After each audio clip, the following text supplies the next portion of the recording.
Hello students, आज हम पढ़ेंगे पाठ 11 बैजू बावरा।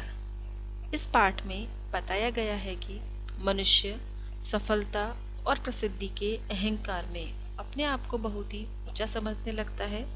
यही नहीं, वह अपने पद को बनाए रखने के लिए शासन तंत्र का भी अनुचित प्रयोग करता है। इस पाठ में यह बताया है कि कला का अनुचित प्रयोग नहीं करना चाहिए, बल्कि कला का सम्मान करना चाहिए। इससे मनुष्य मात्र के प्रति प्रेम की भावना उत्पन्न होती है और मनुष्य के प्रति प्रेम की भावना को रखना चाहिए। सच्ची लगन और परिश्रम से मनुष्य जो चाहे वह प्राप्त कर सकता है। उद्देश्य भारत की प्राचीन गुरु शिष्य परंपरा की गरिमा से हमें परिचित करवाना है। विद्या ददाति विनयम, अर्थात विद्या विनम्रता देती है के दर्शन को पुनः प्रतिष्ठित करते हुए क्षमादान को महादान सिद्ध करना कि क्षमादान ही सबसे बड़ा दान है। यह बताना कि संगीत के प्रभाव से मनुष्य घृणा, द्वेष, प्रतिशोध जैसी भावनाओं को भूलकर प्रेम, दया और परोपकार के मार्ग की ओर आगे चलता हुआ चला जाता है। प्रभात का समय था। आसमान से बरसती हुई प्रकाश की किरणें संसार पर नवीन जीवन की वर्षा कर रही थी। सुबह का समय था।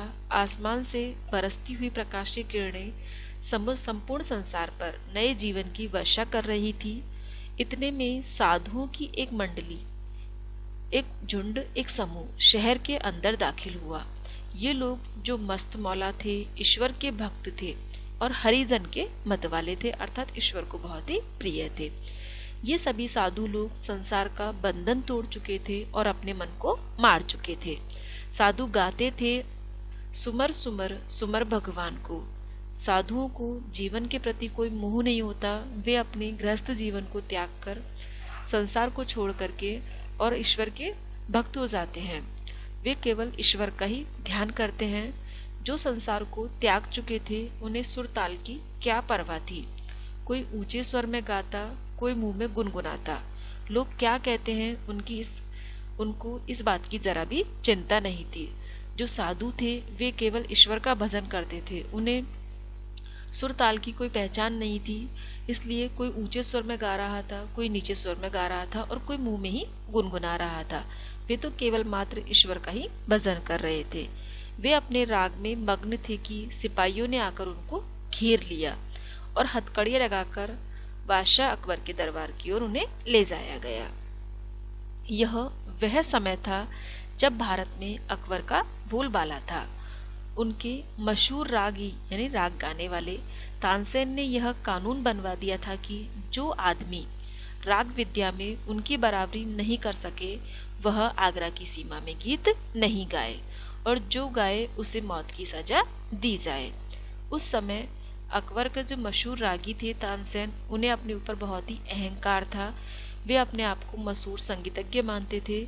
उन्होंने अकबर के दरबार में कानून बनवा रखा था कि जो भी राग विद्या में उनकी बराबरी न कर सके, उनके बराबर उनके जैसा ना गा सके, वह आगरा की सीमा में नहीं गाए। अगर वहां पर वह गाता है और उनकी बराबरी नहीं कर पाता है तो उसे मौत की सजा दी जाए।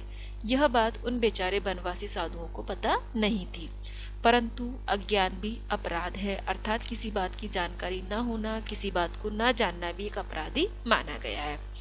मुकदमा दरबार में पेश हुआ। तानसेन ने राग विद्या के कुछ प्रश्न किए। साधु उत्तर में मुंह ताकने लगे। उन्हें राग विद्या के उन प्रश्नों का उत्तर नहीं आया, क्योंकि वे तो केवल ईश्वर के भक्त थे, ईश्वर को ही जानते थे।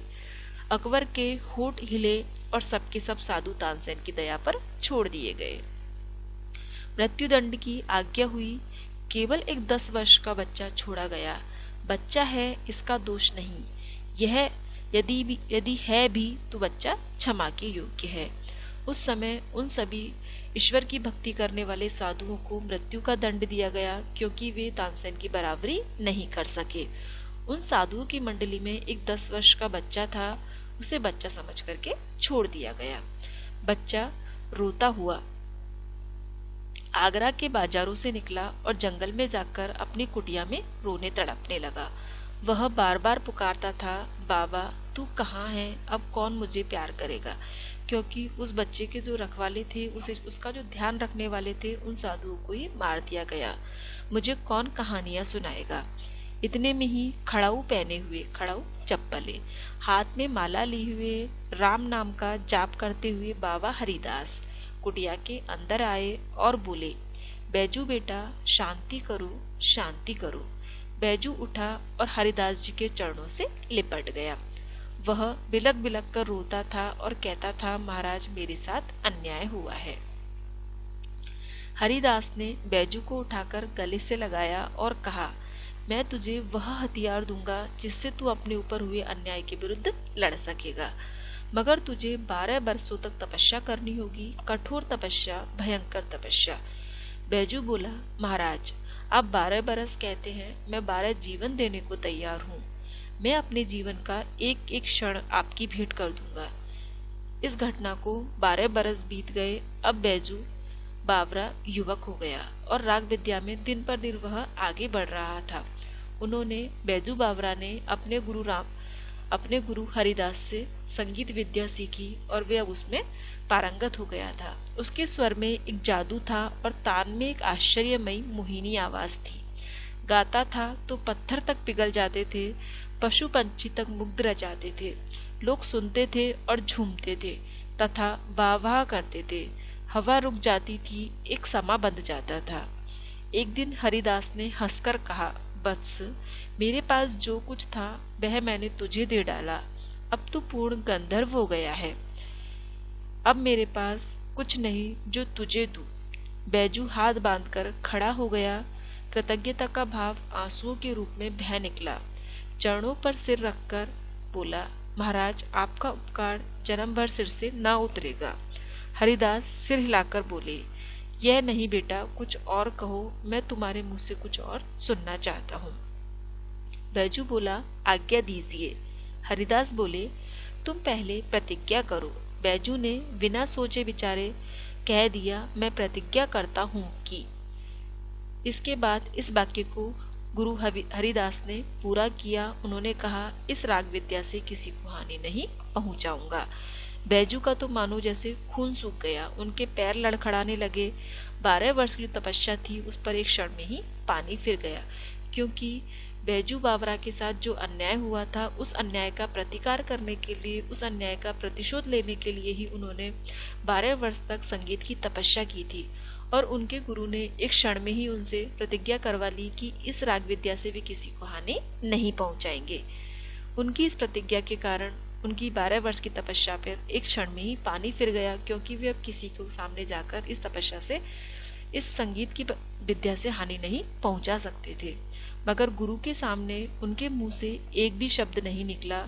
गुरु गुरु था, शिष्य शिष्य था। शिष्य गुरु से वाद विवाद करता, यह भारत की मर्यादा नहीं थी। पुराने समय में गुरु के मुख से जो भी शब्द निकलते, शिष्य उनको शब्द सह मानते और उनका पूरा पालन करते थे। भारत में यह मर्यादा नहीं थी कि गुरु कुछ कहते और शिष्य उसका पालन नहीं करता, अर्थात गुरु जो भी कहते, शिष्य उसका शब्द सह पालन किया करते थे। Thank you.